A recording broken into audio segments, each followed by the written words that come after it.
Welcome to the Jason de Sousa Show.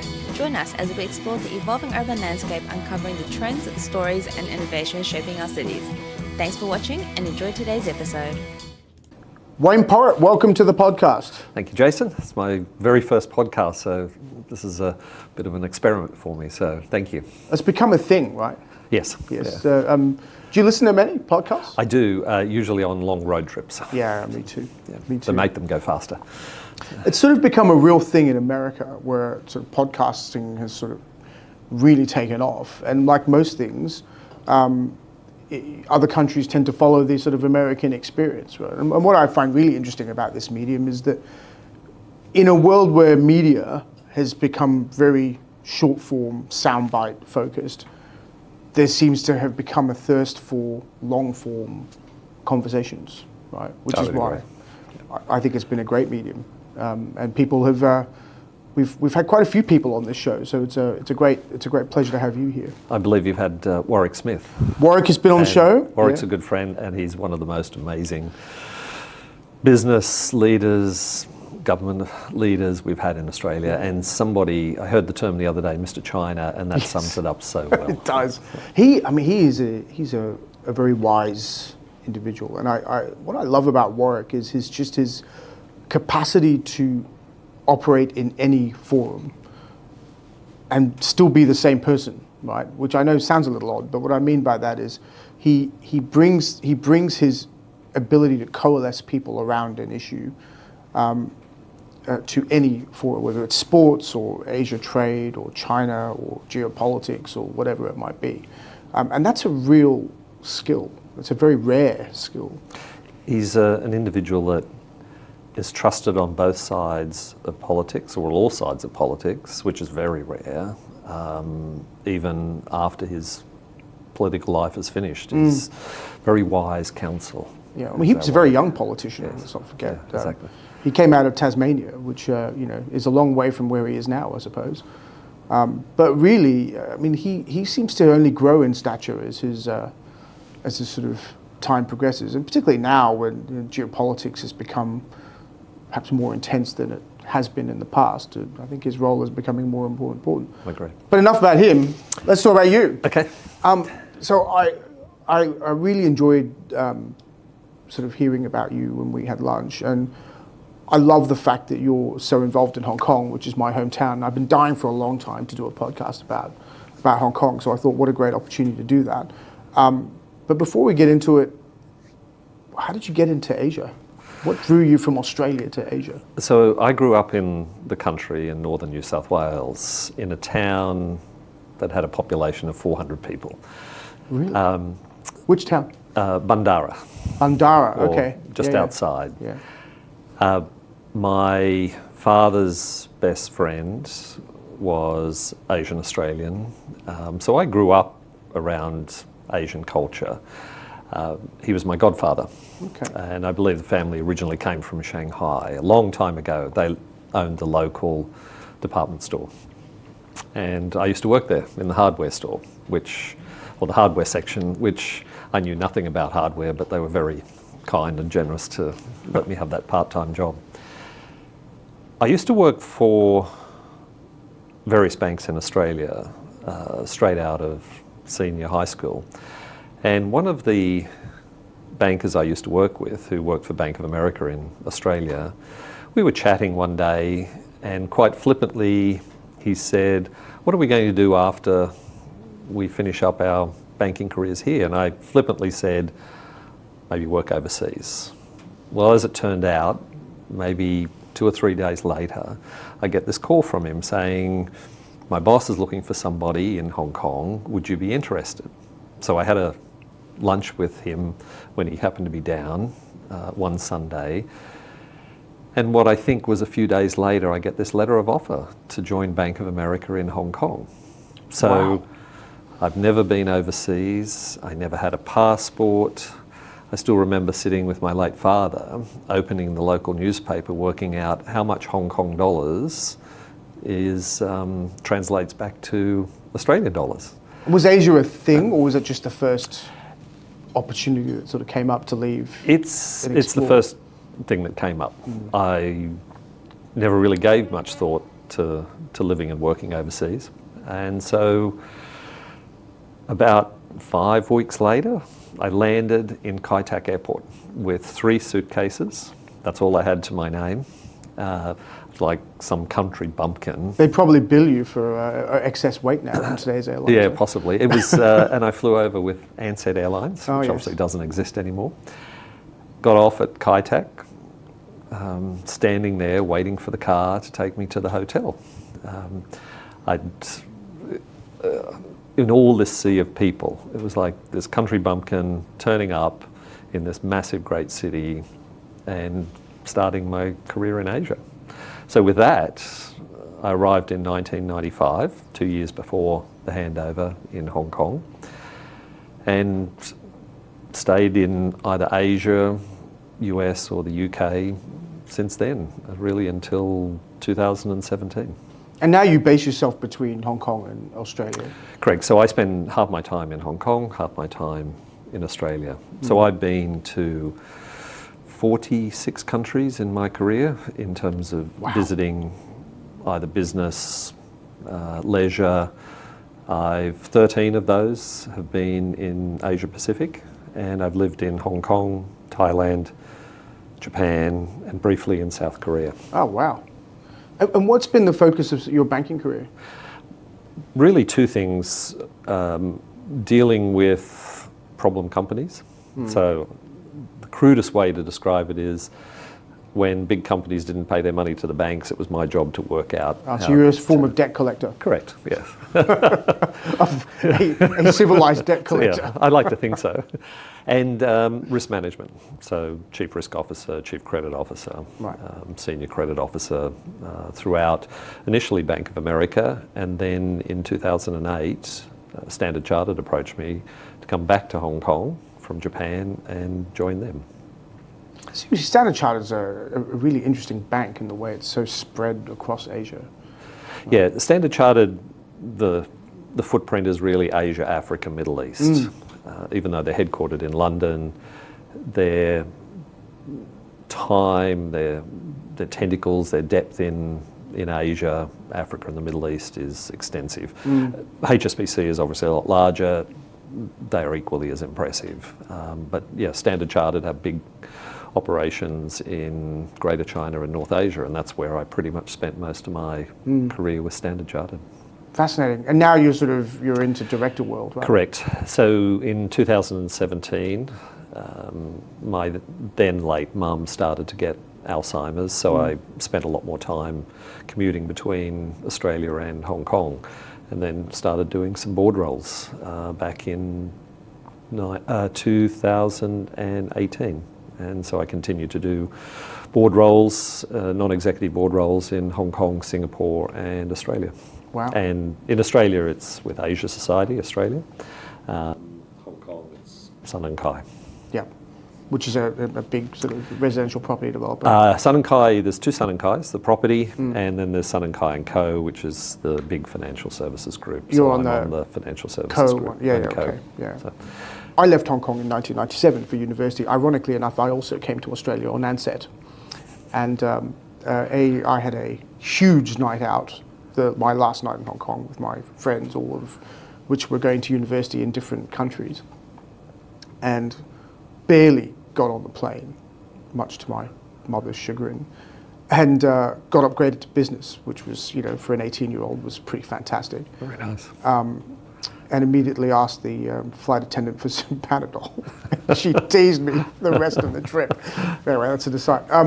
But I left in 1997, and I think my first sort of recollection really of leaving Hong Kong was 1997 Asian financial crisis, which really sort of people have forgotten about, right? Because since then, we then had the GFC. Hong Kong got through that. There was that, during that period of time, there was this raid on the Hong Kong dollar, and the Hong Kong government had to use its reserves to prop up the peg between the Hong Kong dollar and the US dollar. We then, after the GFC, which affected the whole world, we then had the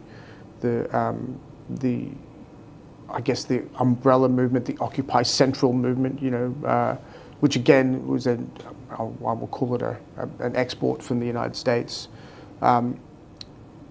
and of course now the whole impact of the pandemic and now the national security law. So it's not been an easy 20-something years for Hong Kong after the handover, and I think the economy is still very strong. It's doing very well. It's still one of the greatest financial centres in the world. I think there's no doubt about that. But the reputation of the city has certainly been hit, and I'm interested in your perspective as someone who's there more often than, unfortunately, I'm not there as much as I would like to be, but I'm getting there more. Has Hong Kong lost its luster? Is its future not as strong as it once was? Is it just another Chinese city, as a senior European based in China once quipped to me? I would say Hong Kong has not lost its luster. Hong Kong has been through many crises, many challenges, even before the Asian crisis, and it's always come through okay. I think the problem we've got is preconceived notions of what Hong Kong is like now, and we have those notions about not only Hong Kong but all sorts of countries, and vice versa. People overseas have preconceived notions about Australia. And it's not until you get there and visit it and really understand it that you understand Hong Kong is still resilient. Yes, it has its challenges like everybody else, but it's still one of the greatest international financial centres in the world. And there's no dispute about that. I think the recent rankings demonstrate sort of Hong Kong's resilience, Hong Kong's leadership in the financial arena. It's very unique. It's got the one country, two systems, and that I think people dismiss these days, but actually it's in place, it operates. It's got its own legal system, its own administration.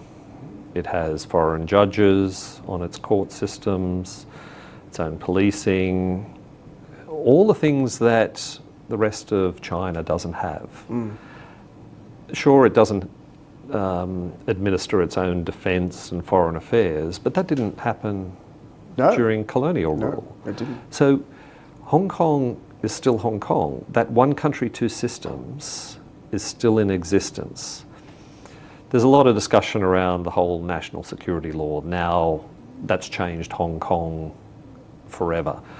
Well, I would argue that every country, to a certain degree, has a national security law. So I think that's correct. Why should Hong Kong be singled out because that is now subject to a national security law? All countries do. Australia does, the UK does. Is the argument, though, that it's a national security law administered by China, I think would be the argument, right? Well, a lot of the decisions in the court systems that oversee the national security law are all administered through the Hong Kong court system. Yes, it's something that's overseen at a national level, but again, I'd come back to the fact that Hong Kong, yes, it doesn't oversee its defence and foreign affairs, but put aside that, everything else about Hong Kong, they manage themselves, the one country, two systems. It's paramount and it's important and it works. I still believe, if you look at the commercial judgments in the court systems in Hong Kong, they're some of the best in the world. They're experienced, and that's why people continue to have faith in Hong Kong and its legal system. But I think that's the main point. Like the commercial legal system in Hong Kong is extremely strong, right? So if you do have a dispute, people still go to Hong Kong for mediation. Correct. They choose to do mediation services in Hong Kong under that law. Why do they do that even now? It is because of the one country, two systems, which I agree with you is dismissed immediately. And I think the Western perception of it is that somehow Hong Kong was okay under a colonial administration and not okay under a Chinese administration. And that, of course, is influenced by geopolitics, right? Correct, that's right. And I think that hurts the city because of that. And if you look at Hong Kong, just look at everything that Hong Kong has not only achieved, but the influence that Hong Kong has had either directly and indirectly on the rest of the world. I argue that if you look at China's manufacturing base now, particularly in the Guangdong region, Hong Kong companies started to move up and set up their operations there and really turn Guangdong, Shenzhen into a manufacturing powerhouse. That's not to detract from the fact that those in the mainland have taken it and run with it. But Hong Kong businesses, Hong Kong leaders, Hong Kong business people have really driven a huge amount of the manufacturing base that is China these days. And with that, that's extended out to the rest of the world. I also think the entrepreneurship or the enterprise of the Hong Kong Chinese is what really allowed the rest of Canton to sort of happen, right? Correct. Because the industrialists in Hong Kong who, let's not forget, the story, the Lee Kuan Yew story of Singapore is, he took a rock and turned it into this amazing city. And Singapore is a wonderful city, right? But actually, the story of Hong Kong is not different. I mean, the story of Hong Kong is one of a fishing village that grew into, an opportunity of enterprise and became a gateway to Asia, right? And that is the story of Hong Kong. But that is also the story of Guangdong, which is we ran out of land in Hong Kong. So why not develop what's next door to us? The same cultural characteristics in the Canton region, the same language, the same opportunity, only separated by a border, right? And now that border, it's so easy to get from Hong Kong into Shenzhen. The whole Greater Bay Area is a big differentiator for Hong Kong. And that's what, for companies not only operating in that region but overseas, that's what makes Hong Kong so unique, so different, so attractive, that you're literally coming to Hong Kong and you get access to 90 million people on your doorstep. And it's so easy to get across and do business. Even us Guilos can go there without a visa now, right? Correct. We can go regular. Exactly. So, but to your point, Hong Kong is innovative, it's resilient, it goes through its crises like everybody else, but it bounces back. And it's bounced back. You can see businesses and people flourishing and returning and expanding. So I've got a lot of faith in Hong Kong. And I have a lot of faith in the resilience of the Cantonese, of the Chinese people, right? Because they are really what make Hong Kong function the way it does. I often reflect on my own father's experience. He came from Goa in India.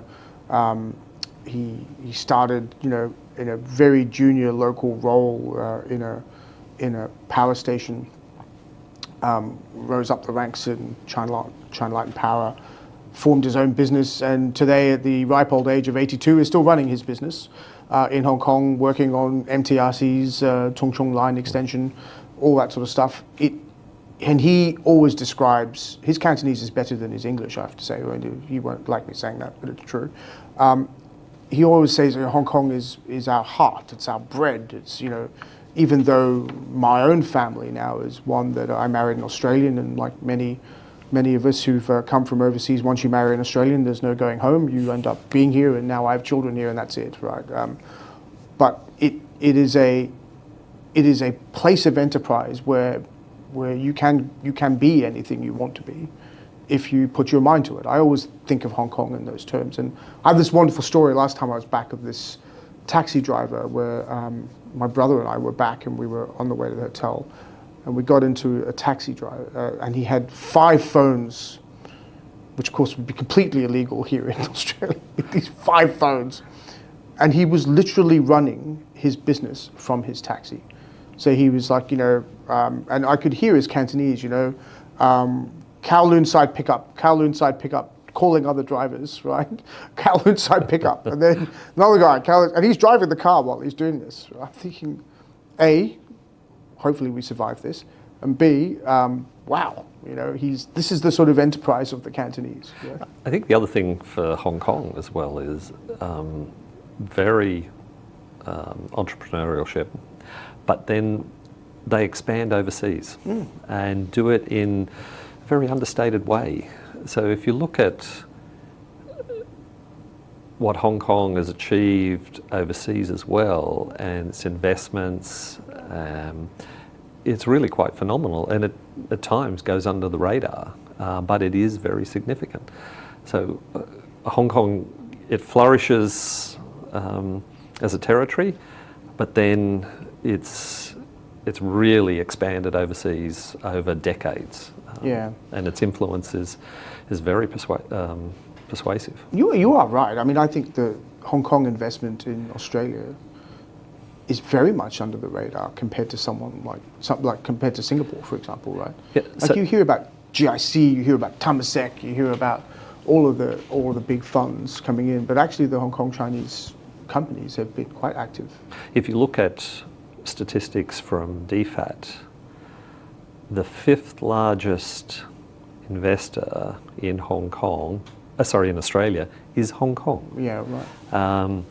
The latest stats from them at 2023, which I have here, 146 billion Australian dollars invested in Hong Australia. Kong. Now that's about 3%, but if you take the US at 25, the UK at 20, Hong Kong has significant trust and investment in Australia.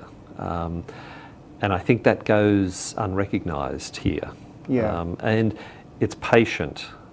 They are good corporate investors in Australia that take the time to get to know us and really provide a lot to the economy down here. Well, I mean, Australians have always been involved in Hong Kong in one way or the other. I mean, I remember there was over 100,000 Australians at one point in Hong Kong. There is, and I think there's still that number, or very close to it. I think Australians have a fondness for Hong Kong. Yeah, very much. And the recent trip by Paul Chan down here, his message was, come and have a look. And that's the one thing I would say to people, not just to Hong Kong. If you really want to understand something, go out, see it, visit it, really understand it. And that's really what you need to do for Hong Kong. There are these preconceived notions about what Hong Kong is now, and you see that from the press. But the way to kind of dispel those is get there, and you can really see it. If you get off at the airport now, it looks as vibrant, and it looks like all the other times people have been to Hong Kong. So it's still flourishing, it's still innovative. I still know lots of people that are starting up their own businesses from scratch there, doing well, expanding out. So, yeah, no, Hong Kong is resilient. Never underestimate Hong Kong and its people. It's interesting. I have a. When I was back earlier in the year, I sat down with some old school friends who are there, and there's two different schools of thought, I think, in the community, right? And a lot of it has to do with feeling, I suppose. So there's the entrepreneurs in Hong Kong, those who stayed back, started their own businesses, doing some really interesting things across property and private equity and all these sorts of things. And they are of the view, look, this is an economic city. This is a business city. We are at our best as Hong Kongers when we focus on the economy, and everything else just follows from that. And the distraction of some of the politics around, that really have nothing to do with the territory, is a distraction from when we're at our best, right? Then those who are, I guess, more local, who are working in companies or working in businesses, who are maybe living a little bit closer to the ground, they tell stories of their friends and their wider Chinese friendship set, where silly stories of people deciding that they don't speak English, they are completely educated in the Hong Kong education system, they have good jobs, and they've decided to migrate to the UK and to Sheffield or something like that, right? Where unequivocally it will be a very, very difficult path for them in an economy that's struggling in the UK. And the reason they say for that is, I'm worried about the future.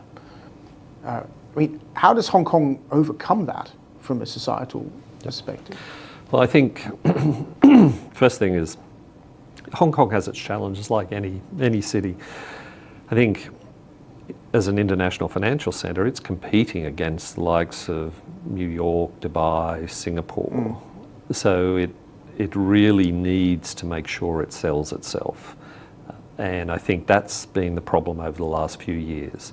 I think the old saying, nature abhors a vacuum, which is when Hong Kong isn't telling its story, when people don't understand what's going on in there, when they're not out doing business delegations, people make certain assumptions as to what it's like in Hong Kong now. And I think Hong Kong really needs to change the narrative and go out and explain what's going on there. And I think with that also comes talking about the advantages of Hong Kong. At the end of the day, it's a very unique city, and I keep talking about the one country, two systems. I talk about the Greater Bay Area.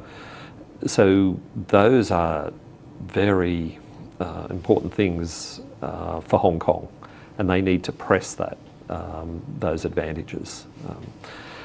I think Hong Kong also needs to, in my view, adopt a kind of an all of city, all of government approach when they're doing business. Now, Singapore is very good at that. Singapore is very good at that. Exceptional at that. And that's where I think Hong Kong needs to really work at when putting kind of a package together. When business wants to start up in Hong Kong, everything is brought together for them, and it's seamless and easy, and getting people sort of set up there. I think that's right. I think that the recent visit by the Financial Secretary Paul Chan was very important. I want to get to that, but before I do, I just wanted to take a quick step back to sort of investment from Hong Kong into the world and to Australia. Why is it, do you think, that Hong Kong capital is under the radar?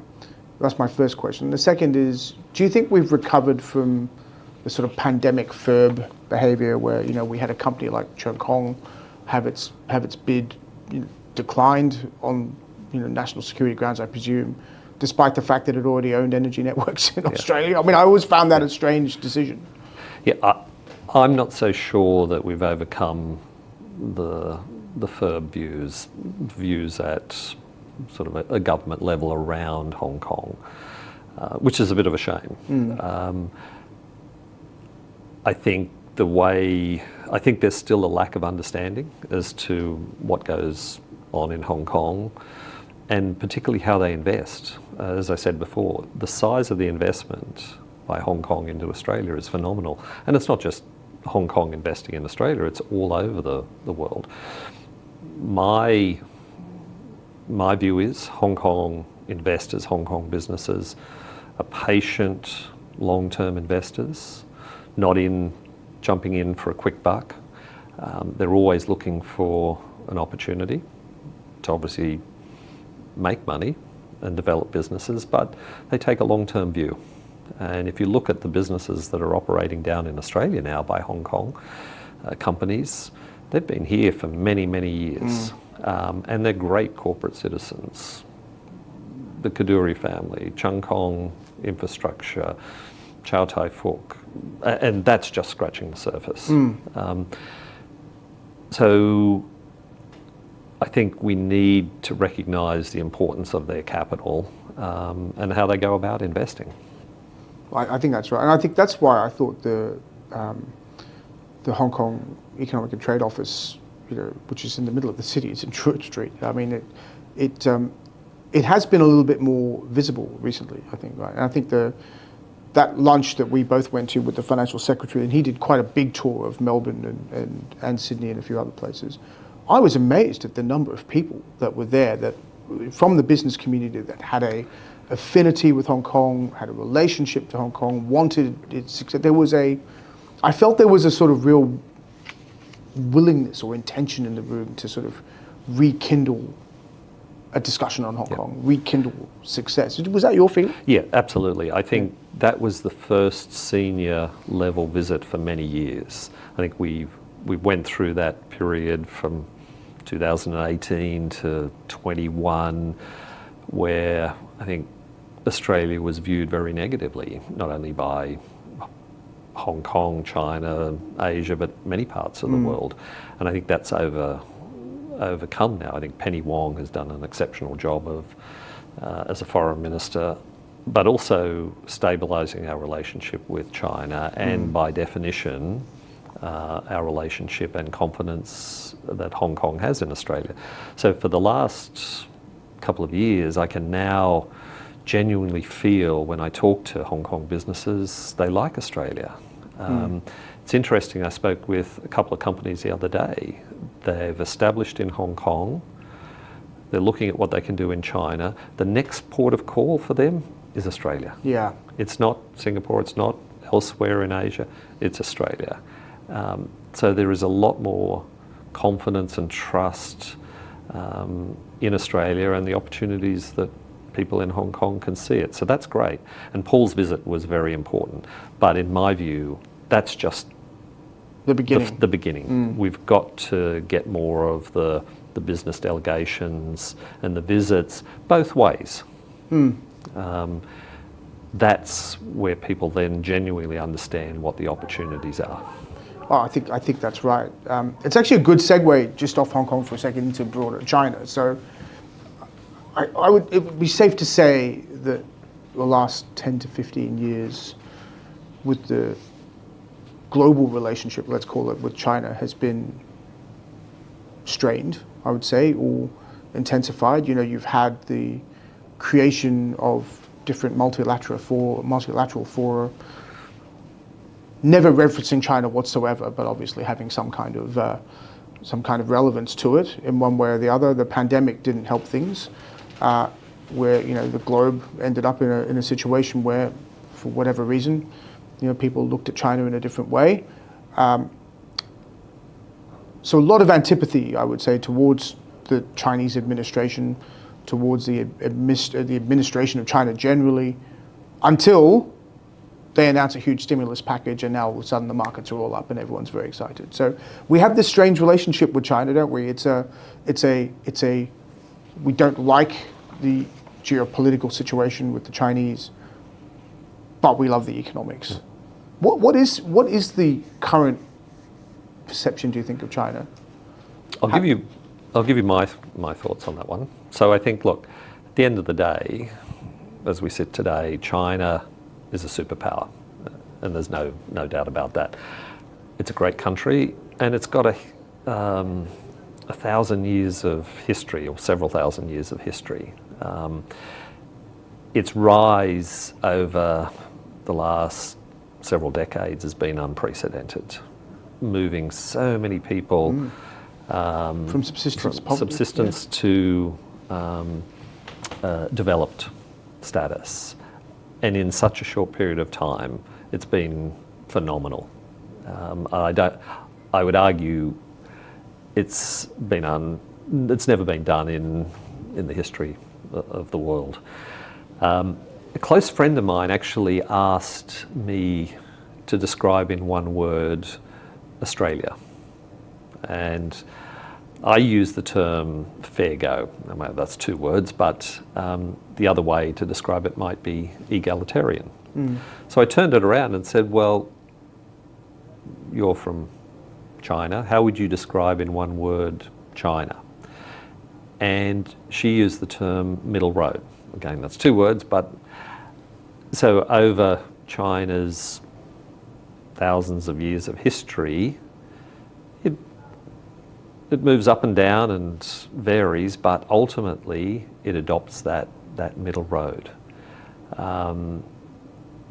And I think you need to look at China with a long-term focus, not sort of short-term. I think you need to recognise it's a massive economy, and it's too important to not only Australia but everywhere in the world to ignore. And China has a brilliant way of doing long-term planning, unlike, unfortunately, Australia, where it seems to be a 3-year cycle. So we've got a surplus, let's blow it. Yeah. So I think that's the way Australians and the rest of the world need to view China. It's superpower, phenomenal growth, and it will continue.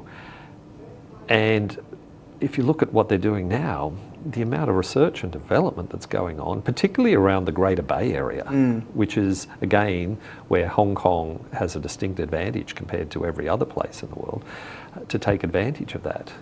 And so I think from an Australian perspective, we need to look at ways where we can cooperate with China in terms of we're a trading nation, and that's our distinct advantage. So if you listen to people like Warwick Smith, Andrew Robb, Craig Emerson, brilliant trade ambassadors, brilliant leaders we've had here. They espouse the benefits of Australia as a trading nation, and the more deeper trade you get, the better the relationship is. Obviously, it's got to be fair trade, and it's got to be a win-win situation for both countries. But when we get good trade, that just makes for a better relationship, in my view. Oh, I totally agree. It's interesting, the Chinese expression of things, I often think gets it into trouble. You know, like you're meddling in China's internal affairs is often the phrase, right? You know, and the Xinhua News Agency office in Hong Kong, all this stuff just makes it sound challenging. But actually, we say similar things, right? We do. We just say it in a different way. We just say it in a different way. Now, I think, unfortunately, the whole wolf warrior approach. I don't think that helped. That was not a great approach in my view. I think China needs to, I suppose, respect or make sure international laws and norms are followed. And I think I'd encourage people to sort of listen to Penny Wong's speeches at both the recent AFR Asia Society conference in Melbourne and the Australia-China Business Council Networking Day, and that sets out sort of what I think the issues are. But I think overall we just need to recognise that if we get a good trading relationship with China, and by definition Hong Kong, that's just going to set us up very nicely. And it goes back to the thematic about Hong Kong being a business city. It's an economics-focused city, and that's when it's sort of at its best. When it gets distracted from that is when things go. I think let's go to the Greater Bay Area, because I think that's something that sort of people don't really understand. And to be honest, I didn't really understand that its full significance until I had that conversation with Paul Chan, and more broadly. In terms of long-term planning, that's a really interesting thing, right? Because effectively, and correct me here, but China has identified 5 cities and is saying each city will have a different purpose, and we're going to integrate these cities, and it will have the economic output of an entire nation. Correct. Or effectively is what they're saying. That's right. 90, as I said before, 90 million people or thereabouts in this whole region.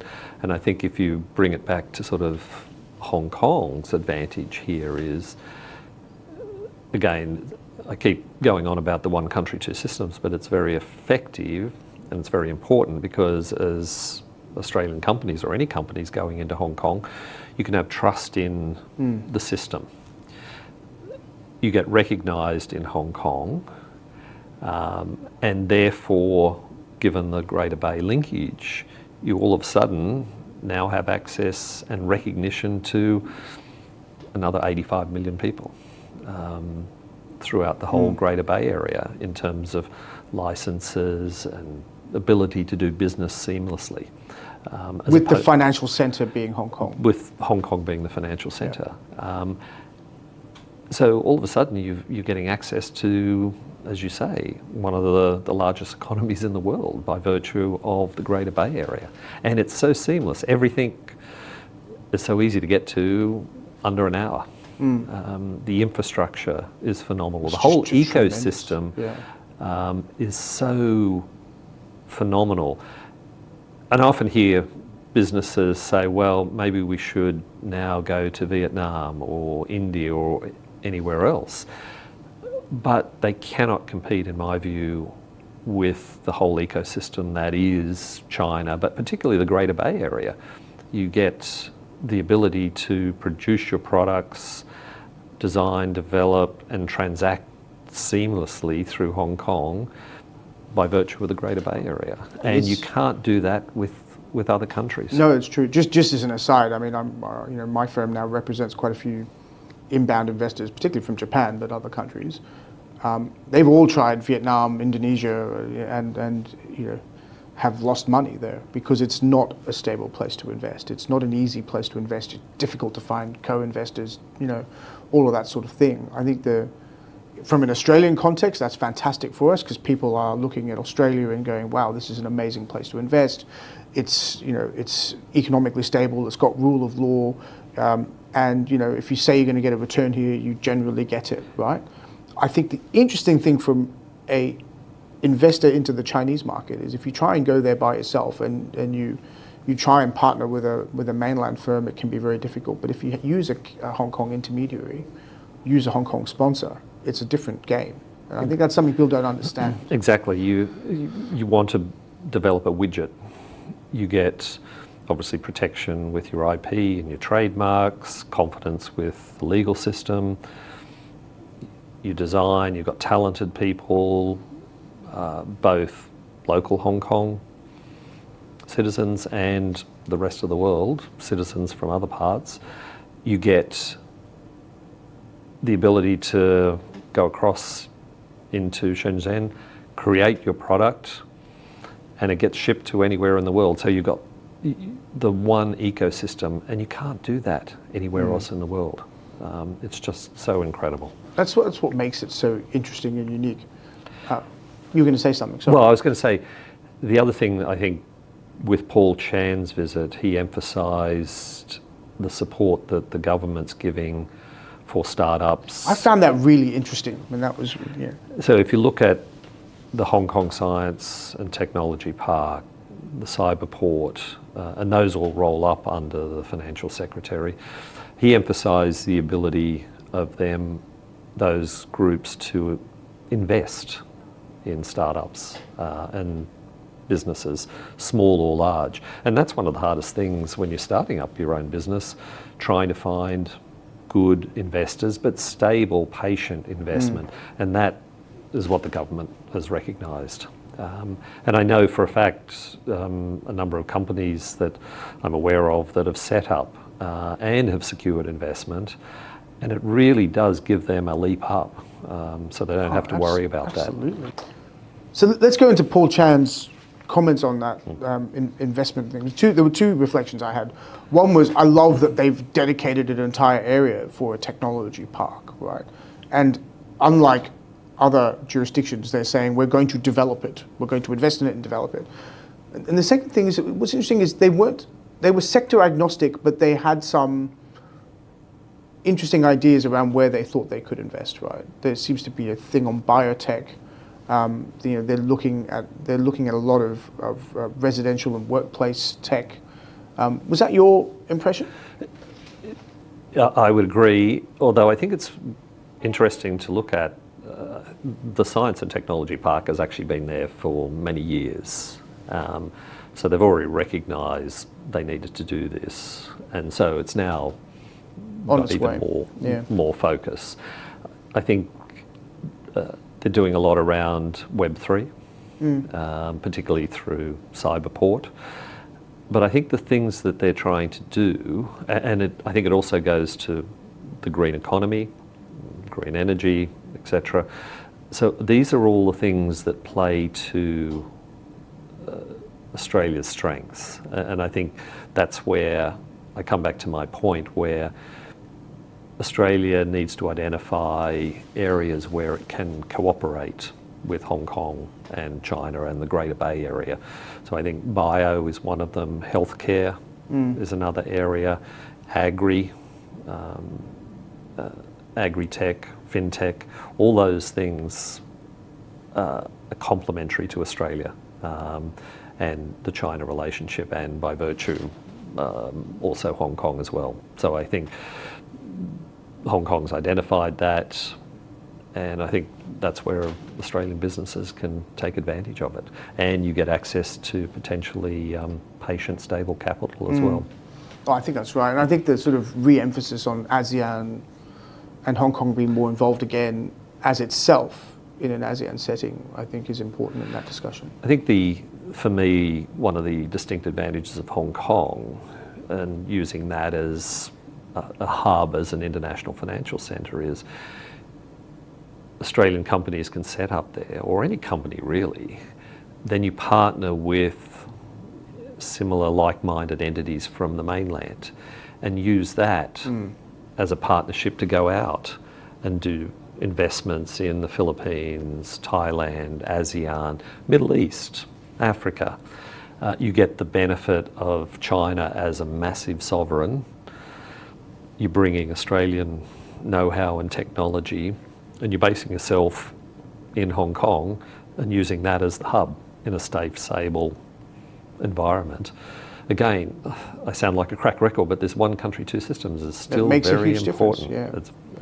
It's integral to Hong Kong's success, and I don't see that changing, and I think Beijing has made that abundantly clear. Because the narrative really is, China is trying to diminish the role of Hong Kong. It doesn't want the differences in Hong Kong to sort of push through into the rest of China, and by prioritizing Shanghai or Zhuhai, or they're really trying to push Hong Kong down.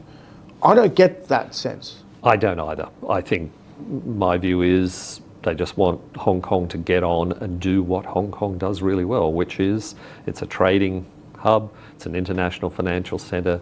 You've got the benefits of the one country, two system, plus more. So just get on with it. Get on with it. But you've got to be able to sell that.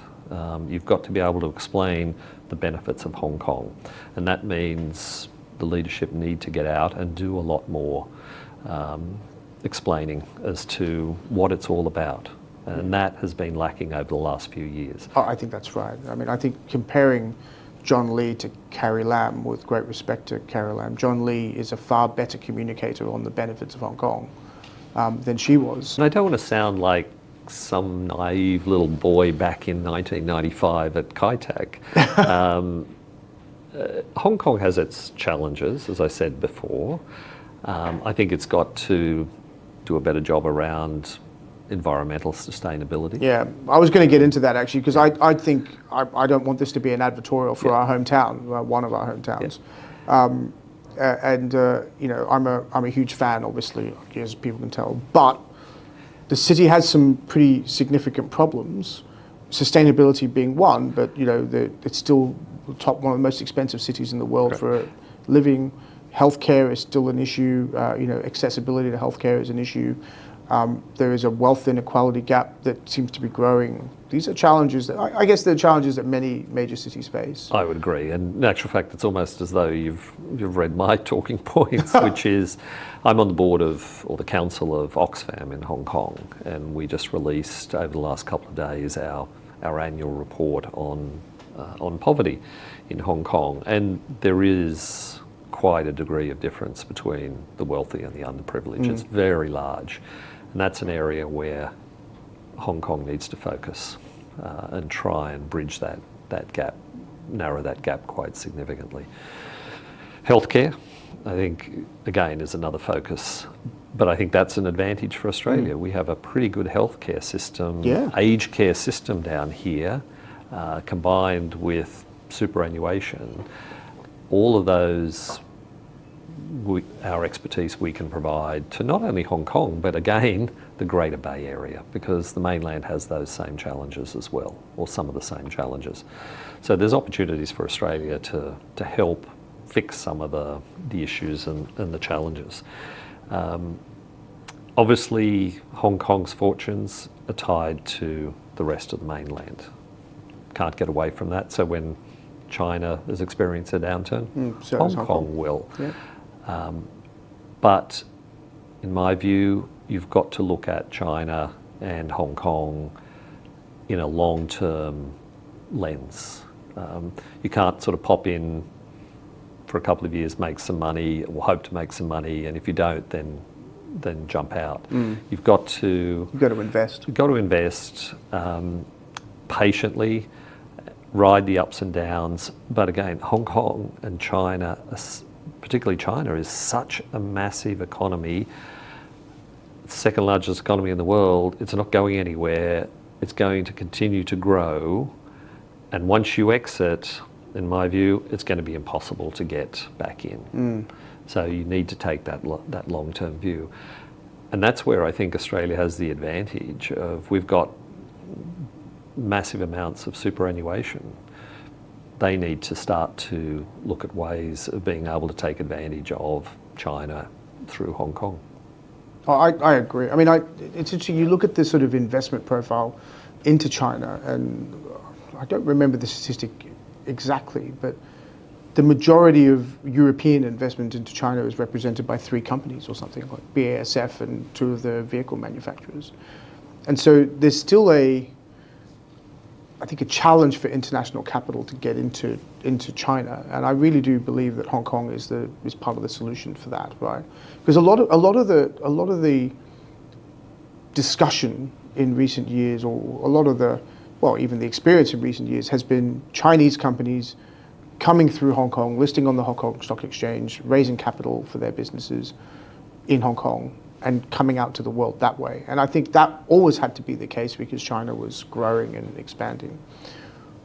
But as China develops, it will need to be the other way around. China will start to need international capital coming into China, and the Chinese government will have to start accepting that in some way or the other. I think my view on that is Hong Kong will start to do that the other way around now too. Correct. And Hong Kong is set up for that in terms of, it's got the various connect systems, Stock Connect, Swap Connect, exchanges going into Hong Kong, and then having the advantage of being able to get that into China effectively. And you've got the experience and know-how within Hong Kong on how to navigate various things into the mainland. So Hong Kong's advantage is still there. And I think it will intensify, right? But I'm just going back to before the blinds interrupted us, the sort of, I do think as a city, it has a lot of work to go on, settling its population down again on all the main challenges that we have here. It's suffering from an aging population, like most all developed countries. It needs to intensify its education system once again. There was an argument even on innovation the other day. Like I was talking to a friend of mine who writes for one of the newspapers and said, I've written this article, and I made the point that the last great innovation in Hong Kong transport system was the octopus, right? What's happened since the octopus? I thought, actually, make a good point. So there's a bit of that, I think, and all of us in all of our countries have these challenges. It's not unique to Hong Kong, but I think the umbrella movement, the protest movement, this global disaffection with youth, particularly in developed countries, is, I don't know, it's not necessarily a problem Hong Kong can solve alone, but it's definitely an issue. But Hong Kong has always been a magnet for people outside Hong Kong to come there, flourish, learn, bring their talent. So you've still got some amazing young talent in Hong Kong. But equally, you've got some incredible young talent coming from the mainland into Hong Kong and bringing their experience. And that can't be underestimated. Very much an untold story, right? Correct. The mainland talent coming to Hong Kong. Coming into Hong Kong. And so you can see that now. And that's been going on for quite a number of years. And they bring their experiences of how to operate in the mainland. So it just makes Hong Kong even stronger. I feel like we've only just scratched the surface, but believe it or not, we'll have to end soon. So I'm going to end on a lighter note than our fanboy podcast on Hong Kong, which I've enjoyed very much. But I'm going to ask you the big question: Hong Kong versus Singapore. So I'm going to get criticised by either way I go from either my Hong you Kong work or in both, right? Singapore friends.